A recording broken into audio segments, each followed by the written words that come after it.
బతుకుండంగా ఆయన నీడనన్నా ఎవరికన్నా కనిపించకపోయేదేమో గాని ఆయన ఎనుకున్న ఒక మనిషి మాత్రం పక్కా కనిపించేది కదా. ఎవరు? గాయనే సూర్యుడు. ఈయన గురించి ఒక ముచ్చట ఉన్నది. ఉన్నట్టుండి ఇప్పుడు ఈయన ముచ్చట ఎందుకు వచ్చిందబ్బా అని అంటే చూసి తెలుసుకుంటారు.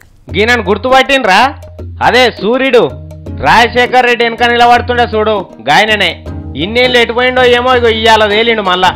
అది కూడా ఎందుకట ఎరికేనా? కూకట్పల్లికి వెళ్ళి పోటీ చేస్తాందుకట.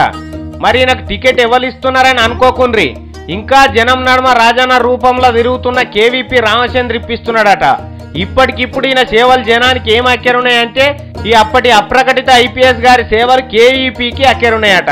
మరి ఏం సేవలు, కేవీపీకి సూర్యునికి ఏం సంబంధం అని మాత్రం మమ్మల్ని అడగకుండ్రి. అగో అప్పుడు పైసలు పంచుకునుడు ఇది అది అంతా సూర్యుడు నోరొప్పలిచ్చి చూస్తుండగానే జరిగింది కదా. కేవీపీ రామచంద్రం ఎట్లా బేరాలు చేసిండు వచ్చేటోళ్ళు పోయేటోళ్ళతోని అంత మీకు ఎరికే కదా అని మళ్ళీ అడగకుండ్రి సుమా. ఎందుకంటే అది కూడా మాకు తెలియదు. మాకెట్లా తెలియదు అంటే కేవీపీ గారు క్యాంప్ ఆఫీస్ లో బేరాలు చేసిండా సెటిల్మెంట్లు చేసిండా అనేది మాకు ఎరకలేదు. లేకపోతే కేవీపీ జమ చేసిన పైసలు కార్లకి ఎక్కిచ్చింది సూర్యుడేనట అంటే అది కూడా తెలియదు.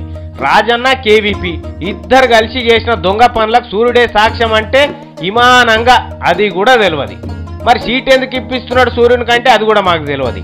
వాళ్ళ నడమ ఏమన్నా సంబంధం ఉన్నదో ఏమో, లేకపోతే రాజన్న పోతా సూర్యుడిని కేవీపీ చేతిలో పెట్టిండో తెలియదు. కానీ మొత్తం మీదనైతే కూకట్పల్లి మీద సూర్యుని కిరణాలు పడుతున్నాయి అంటున్నారు. దీంట్లో నిజమెంతనో తెలవాలంటే రాజన్న దిగి రావాల్సిందే. ఎందుకంటే కేవీపీ నోరు తెరవడు కాబట్టి.